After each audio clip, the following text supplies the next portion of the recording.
प्रकाश जी, हमें माफ कर दीजिए, हम आपकी बीवी को नहीं बचा पाए। ये लीजिए आपके बच्चे को, देखिए कितने प्यारे बेटे को जन्म दिया है सरिता जी ने। लेकिन अफसोस कि सरिता जी ने अपने बेटी का मुंह न देख सकी। अरे मैडम जी, मेरी भाभी के बदले इस बच्चे को मर जाना था तो अच्छा रहता। कम से कम मेरी भाभी जिंदा तो रहती। लक्ष्मी जैसी मेरी भाभी इस बच्चे के खातिर चली गई। ये अभागा है, अभागा है। इसने अपनी माँ को खा गया। अरे ऐसा क्यों बोल रही हो तुम, और ऐसा कैसे बोल सकती हो एक छोटे से बच्चे के लिए? मैंने तुम्हें पहले ही बताया था कि सरिता जी की डिलीवरी में कुछ कॉम्प्लिकेशंस हो सकते हैं, इसलिए आप लोग पहले ही बच्चा गिरवा देते तो शायद आज सरिता जी जिंदा होती। अरे आप लोगों को ही बच्चे का शौक लगा था। आप लोग बोल रहे थे ना कि 5 साल से हमारे घर में कोई संतान नहीं है। लो, दे दी भगवान ने आपको संतान। ये सब आपकी गलती से हुआ है। यदि आप लोग बच्चे की जिद ना करते तो आज सरिता जी आप लोगों के बीच में होती और जिंदा होती। जरूरी नहीं है कि बच्चा हो तभी जीवन हो। ऐसा तो नहीं है कि आप लोगों को पता नहीं है। इस बच्चे का क्या दोष है उसमें? इस बच्चे ने तो आज ही इस दुनिया में अपनी आंखें खोली है, और इतने छोटे से बच्चे, भगवान स्वरूप बच्चे को आप इस तरह से बोल रहे हैं। अरे मैडम जी, सही तो बोल रही है मेरी बेटी।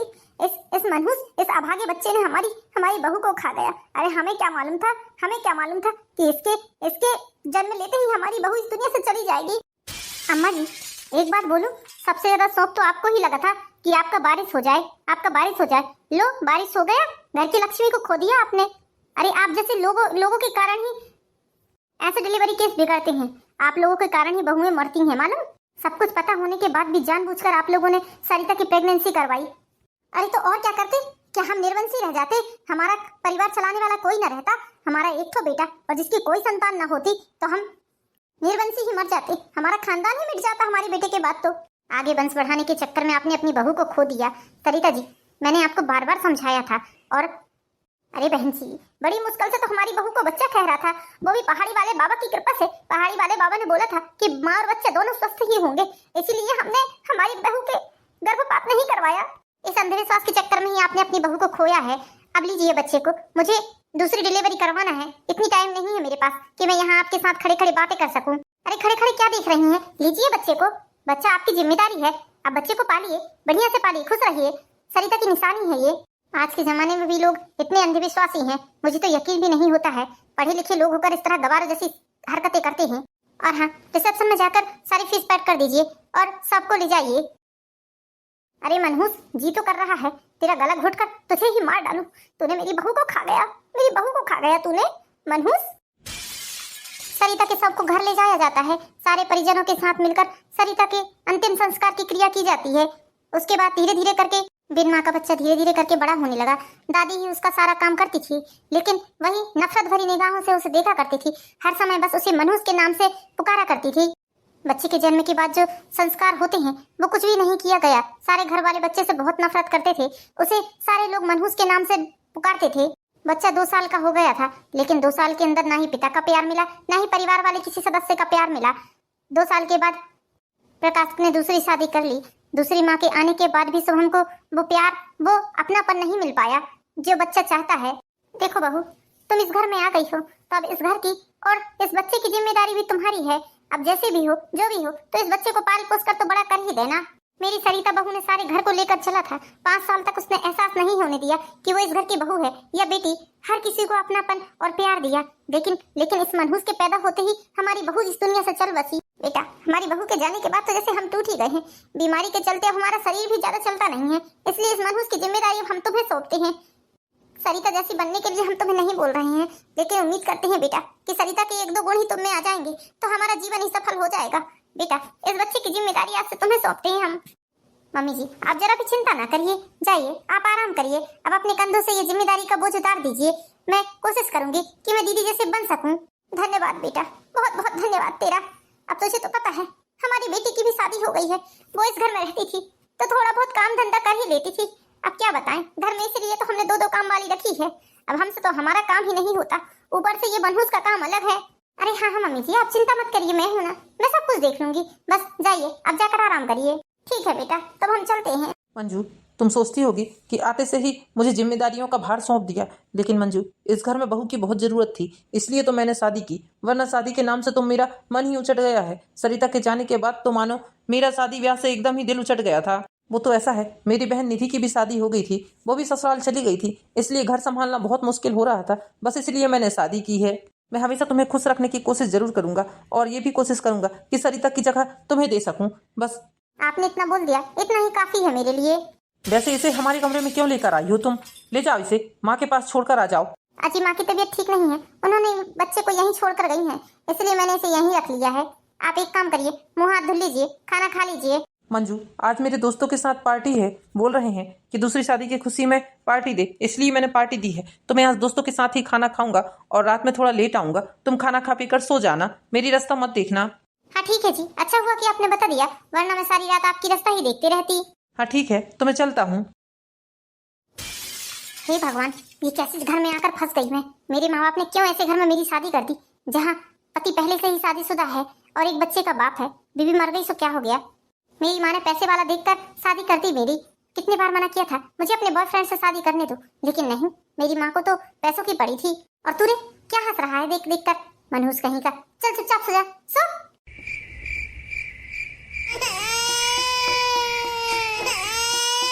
अरे चुपचाप सो जा मनहूस। हाय राम, बच्चा बच्चा नीचे कैसे गिर गया। हे भगवान, हे भगवान, मेरी नींद खराब करने के लिए बुढ़िया मुझे दे गई है मनहूस को।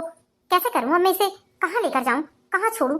ऐसा लग रहा है कि इसको अलमारी के अंदर रख दूं या किसी बोरी में बांध कर फेंक दूं, लेकिन मैं ऐसा भी नहीं कर सकती ना। एक काम करती हूँ, इसे इसे लास्ट वाले रूम में सुलाकर आ जाती हूँ, वहाँ रोते भी रहेगा तो किसी को पता नहीं चलेगा। घर में है ही कौन, ये तो गए हैं पार्टी करने और बुढ़िया है तो दवा गोली खाकर सोई है, उसे क्या पता चलेगा। अब तो यही सड़ता रहे, यही रोता रहे, यही मरता रहे, तुझे कोई देखने वाला नहीं रहेगा। कहाँ फंस गई मैं भी आकर, रात भर की नींद खराब कर दिया इस मनहूस ने। रोता रहे, मुझे इससे कोई फर्क नहीं पड़ता। इसी तरह बच्चे को परिवार के हर सदस्य से नफरत और बेइज्जती ही मिली। बच्चे को कभी किसी ने प्यार नहीं किया। धीरे धीरे करके बच्चा 7 साल का हो गया। 7 साल के बाद उसके पिता ने एक सरकारी स्कूल में बच्चे का नाम लिखवा दिया। बच्चे से कोई ना ही बात करता, ना ही बच्चे को कोई पसंद करता था। इस कारण बच्चा एकांत में बैठे बैठे सिर्फ अपनी कापी पुस्तकों से ही प्यार करने लगा था।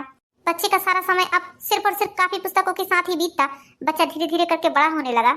यहाँ मंजू ने भी एक बेटी को जन्म दिया। बेटी 2 साल की हो गई थी। सुबह अपनी बहन को बहुत प्यार करता था। वो अपनी बहन के साथ खेलना चाहता था, लेकिन उसकी माँ उसे उसके साथ खेलने ही नहीं देती थी। सिया, मैं स्कूल से आ गया। अब हम दोनों मिलकर खेलेंगे।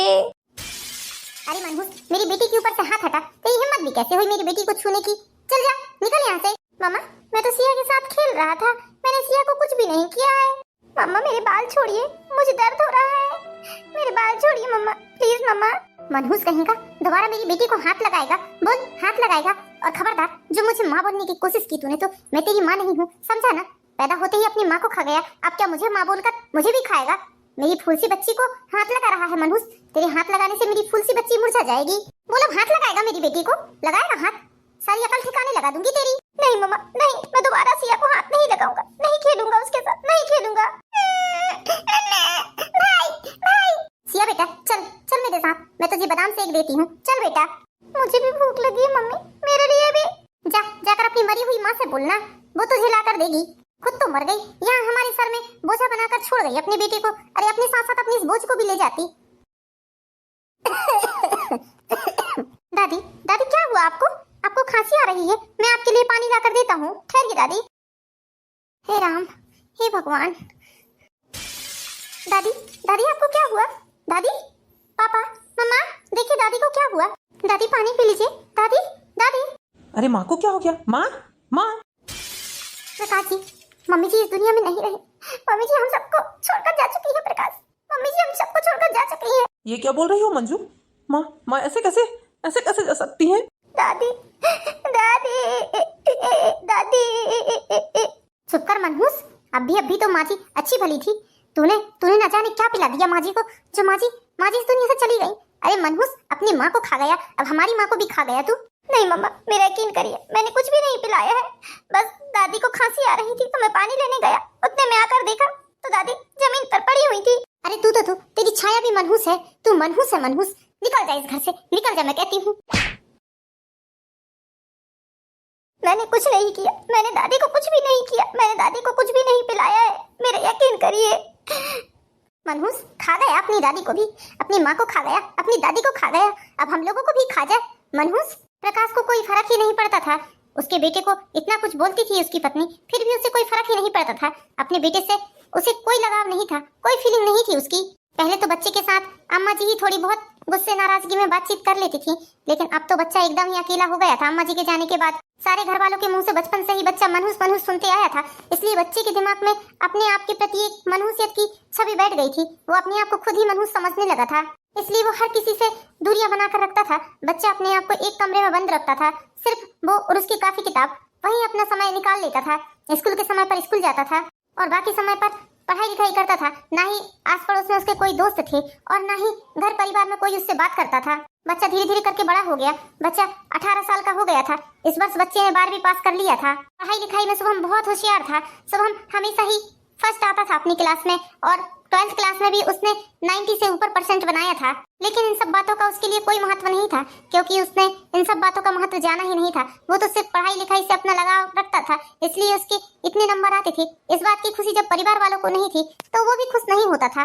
परिवार वालों को उसकी पढ़ाई लिखाई से कोई मतलब ही नहीं था। शुभम धीरे धीरे करके बड़ा होने लगा। शुभम की उम्र अब 20 साल से ऊपर हो चुकी थी। शुभम के पिताजी को कैंसर हो गया था। शुभम के पिताजी कैंसर से ग्रसित थे। भाभी, क्या कहा डॉक्टर ने? क्या भैया ठीक हो सकते हैं अब? नहीं दीदी, कैंसर का लास्ट स्टेज चल रहा है इनका, इसलिए डॉक्टर ने बोल दिया है कि आप सेवा करो, इसलिए हॉस्पिटल से छुट्टी दे दी है डॉक्टर ने। ये सब क्या हो गया भाभी, क्या हो गया? अभी माँ को गए हुए मुश्किल से 10 साल हुआ है और फिर भैया को भी हम खो देंगे। ये सब उस मनहूस के कारण हो रहा है। जिस दिन से वो इस घर में आया है उस दिन से हमारे घर में सिर्फ और सिर्फ अपशगुन ही हो रहे हैं। सब मनहूसियत फैला कर रखा है। हाँ दीदी, आप बिल्कुल सही बोल रहे हो। सब कुछ उसी के कारण हो रहा है। पैदा होते जो अपनी माँ को खा गया, वो हम लोगों के लिए क्या होगा भला? हम लोगों के लिए तो अपशगुन ही होगा ना। पापा, आपको ज्यादा तकलीफ हो रही है, मैं डॉक्टर साहब को बुला कर लाता हूँ, वो आपको इंजेक्शन लगा देंगे। कोई जरूरत नहीं है तुझे डॉक्टर को बुलाने के लिए। हम है ना, हम मरे नहीं है अभी, हम खुद जा सकते हैं डॉक्टर को बुलाने। पता नहीं डॉक्टर के बहाने किसे जाकर बुलाकर ले आएगा और मेरे भाई को पता चला पॉइजन की इंजेक्शन दे देगा। बुआ जी, ऐसा तो मत बोलिए। मैं ऐसा क्यों चाहूंगा भला? मेरे पिता हैं, मैं अपने पिता के बारे में ऐसा क्यों सोचूंगा? आप लोग भले ही मुझे प्यार ना करें, लेकिन मैं आप लोगों को बहुत प्यार करता हूँ। आप लोगों के बिना नहीं रह सकता। हाँ, बड़ा प्यार करेगा। अरे जो लड़का पैदा होते ही अपनी माँ को खा गया, वो हमें क्या प्यार करेगा? हमारे लिए तो वो मनहूस है, मनहूस। जिस दिन से तू हम लोगों की जिंदगी में आया है, सब कुछ बुरा ही बुरा हो रहा है हम लोगों के साथ। पहले भाभी चल बसी, उसके बाद माँ चल बसी, और अब मेरे भाई की जान पर बनाई है। अरे किसी नदी तालाब में जाकर डूबकर मर क्यों नहीं जाता है तू? क्यों हमारे सर पे बोझ बना बैठा है? तू जब तक इस घर में रहेगा ना, तब तक इस घर में काल ही मंडराता रहेगा। बुआ जी, 22 सालों से देख रहा हूँ, आज तक आप लोग मुझे सिर्फ और सिर्फ मनहूस के नाम से पुकारते हैं। मेरा असली नाम तो आज तक आप लोगों ने लिया ही नहीं है। आप लोगों के लिए मैं हमेशा मनहूस हूँ। आखिर मेरा कसूर क्या है बुआ जी? क्या कसूर है? यदि मेरे पैदा होते ही माँ चल बसी तो इसमें मेरा क्या कसूर है? मैं तो बदनसीब हूँ जो अपनी माँ की गोद में ना खेल पाया, अपना पिता का प्यार ना पा पाया, अपनी दादी का प्यार ना मिला, किसी का प्यार नहीं मिला, किसी का प्यार नहीं मिला मुझे। जैसा तू है ना, वैसे ही हम तेरे साथ व्यवहार करते हैं। कोई हमें शौक नहीं लगा है तेरे साथ इस तरह का व्यवहार करने का। अरे तू मनहूस है तो तुझे मनहूस बोलते हैं, इसमें कौन सी बड़ी बात है? अब मुँह छुपाकर जा कहाँ रहा है? अब बात निकली है तो पूरी बात सुन ही ले। भाभी, इसका साया भी मेरे भाई के ऊपर मत पड़ने देना। ना जाने इसका काला साया मेरे भाई को कब क्या कर दे। हाँ दीदी, आप सही ही बोल रहे हो। प्रकाश कैंसर से ग्रसित था और ये उसका लास्ट स्टेज था। थोड़े दिनों के बाद प्रकाश भी भगवान को प्यारा हो गया। उसके बाद तो मानो मंजू शुभम पर अत्याचार करने लगी और एक रात को तो उसे धक्का देकर घर से बाहर निकाल दिया। बेचारा अपना बैग लेकर बारिश की काली अंधेरी रात को निकल पड़ा। दुर्भाग्यवश शुभम को एक गाड़ी ने टक्कर मार दी, जिसके कारण शुभम को गहरी चोट आ गई और चोट लगने के कारण शुभम वहीं बेहोश होकर गिर पड़ा। डैड, डॉक्टर से मेरी बात हुई है। उन्होंने बोला है कि ये लड़का अब खतरे से बाहर है, अब इसे कभी भी होश आ सकता है। हाँ बेटा, जैसे ही इसे होश आएगा हम इसके परिवार वालों का पता पाकर इसकी खैर खबर उन्हें दे देंगे। मेरा सर इतना भारी क्यों लग रहा है? पापा, लगता है इसे होश आ गया है। अरे ये क्या, मैं हॉस्पिटल में हूँ। मुझे क्या हुआ है? कौन लेकर आया मुझे हॉस्पिटल? मैं हॉस्पिटल में कैसे आया? बेटा, तुम ठीक तो हो ना? अब तुम्हें कैसा लग रहा है? आप कौन हो? मैं आपको जानता नहीं हूँ। बेटा, देर रात को हम रेस्टोरेंट से अपने घर जा रहे थे सारी फैमिली के साथ, लेकिन पता नहीं तुम कहां से आकर गाड़ी से टकरा गए। बेटा, एक्सीडेंट के कारण तुम्हारे सर में गहरी चोट लग गई, बाकी हाथ पैर तो सब सही सलामत है, जिसके कारण हमने तुम्हें उठाकर फौरन इस हॉस्पिटल में लाकर एडमिट कर दिया। तुम 2 दिनों से इस हॉस्पिटल में एडमिट हो। क्या 2 दिनों से? 2 दिनों से मैं इस हॉस्पिटल में एडमिट हूँ? मतलब 2 दिन से मैं बेहोश था। हाँ हाँ बेटा, तुम 2 दिन से बेहोश हो, तुम्हारे बारे में कोई जानकारी नहीं मिली हमें। अब तुम ही कुछ बता सकते थे, इसलिए हम तुम्हारे ही रास्ता देख रहे थे कि तुम्हें होश आ जाए और तुम अपने परिवार वालों का पता दे दो या मोबाइल नंबर दे दो, ताकि हम उन्हें फ़ोन करके इत्तला कर सकें। तुम्हारे माता पिता बहुत परेशान होते होंगे बेचारे। हाँ हाँ, आप अपने घर में से किसी का भी मोबाइल नंबर बता दीजिए तो हम उन्हें फोन करके इत्तला कर देते हैं कि आप यहाँ हो। बेचारे बहुत परेशान होते होंगे। मेरा इस दुनिया में कोई नहीं है, मैं अनाथ हूँ, अनाथ। ये क्या बोल रहे हैं आप अनाथ हैं? आप तो देखने दिखाने में अच्छे खासे घर के लड़के लग रहे हैं। हाँ हाँ, अनाथ हूँ मैं, अनाथ। अच्छा बेटा, ये बताओ कि तुम्हारा नाम क्या है? नाम तो मेरा शुभम है, लेकिन मेरे परिवार वाले मुझे मनहूस कहकर बुलाते थे, तो इसलिए आप भी मुझे मनहूस कह सकते हैं। ऐसा ना कहो बेटा, कोई भी बच्चा अपने माता पिता के लिए मनहूस नहीं हो सकता है। माँ बाप के लिए उनका बेटा, उनकी बेटी मनहूस नहीं होती हैं। तुम्हें जरूर कोई गलत फहमी हुई है। अंकल जी, मैं आपको सफाई दे भी दूंगा तो उससे कोई मतलब नहीं है। मुझे किसी से कोई मतलब ही नहीं है, और वैसे भी मेरे जीवन का कोई मतलब ही नहीं है। आप मुझे क्यों बचा कर लाए? क्यों बचा लिया आपने मुझे? वहीं पड़ी रहने देते। बेटा, इस बच्चे की दिमाग की हालत अभी ठीक नहीं है। एक काम करते हैं, हम इसे अपने घर लेकर चलते हैं बेटा। उसके बाद में हम इससे शांति से सारी बातें पूछेंगे। बहुत दुख का मारा लग रहा है बेचारा। जी डैड, जैसा आप कहें। बेटा, आज तुम्हें डॉक्टर डिस्चार्ज कर रहे हैं तो तुम हमारे घर चल रहे हो। हम तुम्हें अपने घर में ले चलते हैं, उसके बाद में शांति से बात करेंगे। नहीं नहीं अंकल जी, मैं आपके घर जाकर आपकी मुसीबतें नहीं बढ़ाना चाहता। मुझसे आप दूर ही रहिए जितना हो सके। आपने मेरे ऊपर इतना एहसान कर दिया, इतना ही बहुत है। इतनी बड़ी दुनिया पड़ी है, मैं कहीं भी चला जाऊंगा। ये कैसी बात कर रहे हो बेटा? अभी तुम्हारी हालत इतनी ठीक नहीं है कि तुम चल फिर सको। बेटा, तुम हमारे घर चलो, हमारे घर चलो बेटा। हम तुम्हारी अच्छे से देखभाल करेंगे। जब तुम पूर्ण रूप से स्वस्थ हो जाओ तब तुम बेशक चले जाना, हम तुम्हें जबरदस्ती नहीं करेंगे। हाँ हाँ, ऐसे कैसे हम आपको इस तरह छोड़ सकते हैं? अरे इतनी इंसानियत तो है हमारे अंदर। चलिए आप हमारे घर चल रहे हैं, बस और कुछ नहीं। छुट्टी होते ही राम बाबू शुभम को अपने घर ले जा लेते हैं। राम बाबू बहुत बड़ी कंपनी के मालिक थे। साधना, बच्चे के लिए कुछ अच्छा सा बना कर लाओ। अंकल जी, मत करिए मेरी इतनी केयर। मुझे इतनी केयर की आदत नहीं है, मत करिए प्लीज। मैं आपसे हाथ जोड़कर विनती कर रहा हूँ, मुझे जाने दीजिए, जाने दीजिए अंकल जी। ये लो बेटा, तुम्हारे लिए गर्मा गर्म मूंग दाल की खिचड़ी बनाकर लाया है मैंने। मत करिए आप लोग मेरे लिए इतना। मैं मनहूस हूँ, मैं आप लोगों की जिंदगी में भी मनहूसियत फैला दूंगा। मत करिए, मुझे इन सब चीजों की आदत नहीं है। बेटा, बच्चे कभी माँ बाप के लिए मनहूस नहीं होते हैं। ये कैसी बात कर रहे हो तुम? ये लो, पहले गर्मा गर्म खिचड़ी खा लो, उसके बाद तुम्हें दवाई गोली भी तो खानी है ना। आंटी जी, मेरा कुछ भी खाने पीने का मन नहीं है। बेटा, क्या तुम्हारी माँ तुम्हें बनाकर देती तो नहीं खाते क्या? मुझे अपनी माँ समझकर ही तुम ये सब खा लो। क्या बात है बेटा, तुम रोने क्यों लगे? क्या हुआ? आंटी जी, दरअसल बात ऐसी है कि मेरे माता पिता कोई नहीं है। मेरे पैदा होते ही मेरी माँ का देहांत हो गया।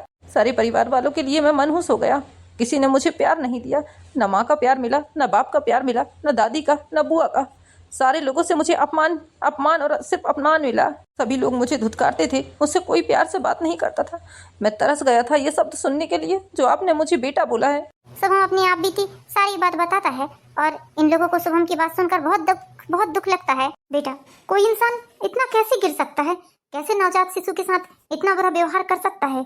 अरे जो इंसान अपने घर के बेटे के ना हुए, वो इंसान दूसरों के क्या होंगे भला? गुस्सा तो मुझे तुम्हारे उस पिता पर आ रहा है जिन्होंने तुम्हें पैदा होते ही धुतकार दिया, तुम्हें अपनाया नहीं। तुम्हारी दादी ने तुम्हें नहीं अपनाया, तुम्हारी बुआ ने तुम्हें नहीं अपनाया। जीवन और मरण तो ऊपर वाले के हाथ में रहता है। क्या ये बात तुम्हारे पिता को नहीं पता थी? तुम्हारी दादी को नहीं पता थी? बेटा, आप चिंता मत करो, हम लोग है ना, हम लोग तुम्हारे माता पिता बनेंगे। जो प्यार माता पिता अपनी संतान को देते हैं उतना तो शायद ही हम तुम्हें दे पाए, लेकिन बेटा जो हमसे बन सकेगा हम वो करेंगे। चलो अब चलकर हमारे साथ बैठकर खाना खाओ। नहीं नहीं आंटी जी, आप मुझे जाने दीजिए, मेरी बात मानिए। मैं मनहूस हूँ, मैं आप लोगों की जिंदगी में भी कलेश कर दूंगा। ऐसा ना हो कि कुछ अनहोनी हो जाए आपके जीवन में भी। बेटा, ऐसा नहीं बोलते हैं। ऐसा क्यों बोल रहे हो तुम हमारे लिए हमारी जूही बराबर हो। ऐसा ना बोलो बेटा। बेटा, तुम्हें तुम्हारे माता पिता की सौगंध है, तुम कहीं नहीं जाओगे, तुम यही हमारे साथ ही रहोगे। हम तुम्हें वो सब देंगे जो एक बेटा को मिलता है। बेटा, तुम्हारे अंकल जी की बहुत बड़ी कंपनी है, तुम उसमें मैनेजर की जॉब कर सकते हो। जब तुम इतने पढ़े लिखे टॉपर रहे हो तो तुम कम से कम अपनी पढ़ाई लिखाई का सदुपयोग करो बेटा। यहीं रहो और यहीं काम करो और अपना जीवन चलाओ बेटा। हमें भी खुशी होगी। हमारा भी कोई बेटा नहीं है, कम से कम तुम हमारे साथ रहोगे तो हमारे लिए बेटे की कमी भी पूरी हो जाएगी। ठीक है आंटी जी, यदि आप बोल रही हैं तो ठीक है, मैं रहने के लिए तैयार हूँ। क्या हुआ बेटा, तुम क्यों रो रही हो? खाओ ना खाना। अंकल जी, मेरे परिवार के सारे लोग बैठकर ऐसे ही डाइनिंग टेबल पर खाना खाते थे और मुझे धुतकार कर भगा दिया जाता था, ये बोलकर कि तू मनहूस है, चल जा, निकल यहाँ से। मनहूस कहकर मुझे भगा दिया जाता था। आपके घर में आकर मुझे ऐसा लग रहा है, ये सब देखकर मेरा दिल भर आया, बस इसलिए मेरी आंखों से आंसू निकल गए अंकल जी। बेटा, जो हुआ वो तुम्हारा अतीत था, अब जो हो रहा है वो तुम्हारा वर्तमान है। इसे लेकर रो मत बेटा, खाना खाओ बेटा, खुश रहो। अब तुम्हारे दिन बदल गए हैं, अब तुम्हारे सुख के दिन आ गए हैं, वो दुख भरे दिन कट गए हैं बेटा। अब तुम इस तरह रोना बंद करो। जी आंटी जी, मैं कोशिश करूंगा कि पुराने दिनों को भूल जाऊं। 15 दिन हो गए इस घर में आए हुए, लेकिन 15 दिनों के अंदर मैंने इतना प्यार पाया है, आप लोगों से इतना प्यार पाया है कि 22 साल की उम्र में ना ही मुझे प्यार मिला और ना ही मान सम्मान मिला। हर समय मुझे धुतकारा गया, ललकारा गया, मनहूस कहकर पुकारा गया। बेटा, बीती बातों को याद मत करो, तुम्हारा दिल ही दुखेगा बीती बातों को याद करके। बेटा, जब से तुम हमारी कंपनी में काम कर रहे हो, हमारी कंपनियां तो मानो तरक्की छू रही है। तुम 1 साल से हमारे घर में रह रहे हो, 1 साल से हमारी कंपनी आसमान छू रही है। पता ही नहीं चला बेटा कि 1 साल कैसे कैसे गुजर गए। अंकल जी, मैं तो बस अपना काम कर रहा हूँ, ये सब आपके आशीर्वाद और आपकी मेहनत का फल है। शुभम बेटा, तुमसे मिलने के लिए एक औरत आई है, उसके साथ एक लड़की भी है। कौन औरत आंटी जी? वो औरत अपने आप को तुम्हारी माँ बता रही है बेटा। कौन औरत है बेटा जो अपने आप को तुम्हारी माँ बता रही है? अंकल जी, मुझे भी नहीं पता है, मैं बाहर जाता हूँ उससे मिलने। बेटा, मैंने उसे अंदर ही बुला लिया है, ठहर जाओ। आप यहाँ? आपको यहाँ का पता किसने दिया?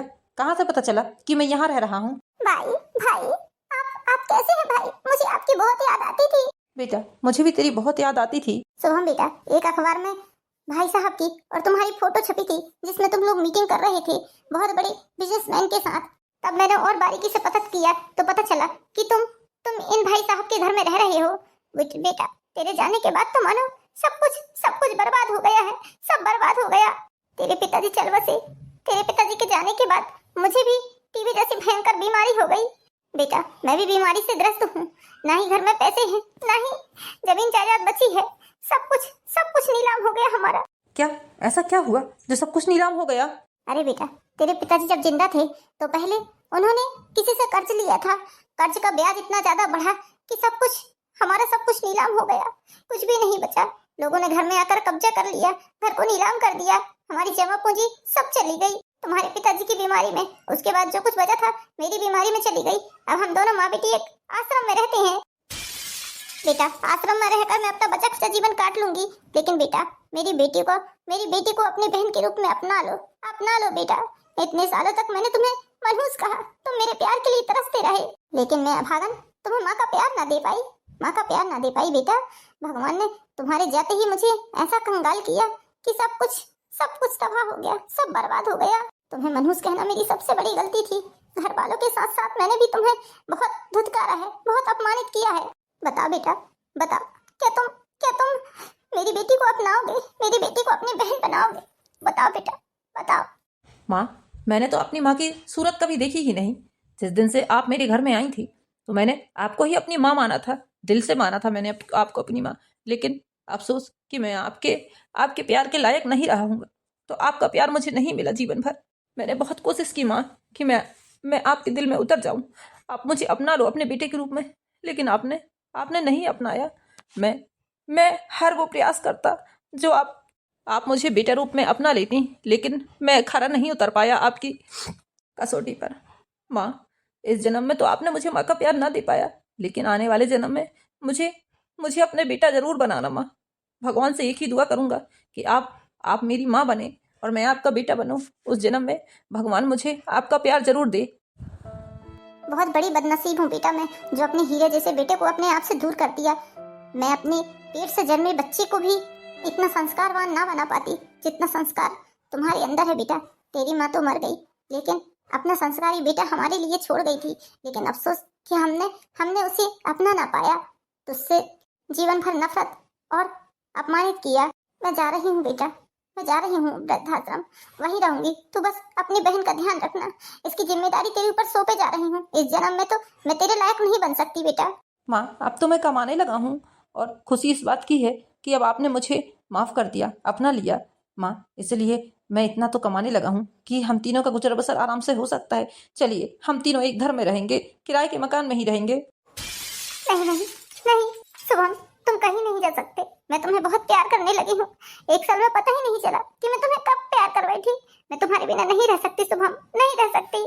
ऐसा मत बोलो जूही, मैं तुम्हारा सिर्फ एक अच्छा दोस्त हूँ। हम साथ उठते बैठते घूमते फिरते थे, इसका मतलब ये नहीं है कि तुम मुझसे प्यार कर बैठो। मेरे ऊपर इतने तरस मत खाओ जूही, मैं तुम्हारे लायक नहीं हूँ। बेटा, तुमसे अच्छा दामाद हमारी बेटी के लिए मिल ही नहीं सकता है। हमें जूही ने बहुत पहले ही बता दिया था, बस हम अच्छे मौके का इंतजार कर रहे थे। बेटा, क्या तुम हमारी जूही को अपनाओगे? बोलो बेटा, क्या तुम हमारी जूही को अपनाओगे? तुमसे अच्छा दामाद हमारे घर के लिए नहीं मिल सकता है। बोलो बेटा, प्लीज शुभम मान जाओ, मैं तुम्हें बहुत प्यार करती हूँ। मेरे प्यार का जो इम्तिहान लेना चाहो ले सकते हो। नहीं जूही, तुम्हें कोई इम्तिहान देने की जरूरत नहीं है। मैं तुमसे शादी करने के लिए तैयार हूँ। बेटा, जब तुम शादी के लिए मान ही गए हो तो कहीं और क्यों जाकर रहना, इसी घर में रहोगे। जो कुछ हमारा है वो तुम्हारा है, तुम ही इस घर की वारिस बनकर रहोगे अब। हाँ हाँ बेटा, तुम इसी घर में रहोगे हमारे साथ। ठीक है अंकल जी। अंकल जी नहीं बेटा, अब पापा बोलो और इन्हें मम्मी बोलो। तो दोस्तों, कैसी लगी ये कहानी? यदि कहानी पसंद आई हो तो हमारे चैनल पर ही ब्लॉग को लाइक कीजिए, सब्सक्राइब कीजिए। मिलते हैं नेक्स्ट वीडियो में दोस्तों, जब तक के लिए बाय बाय।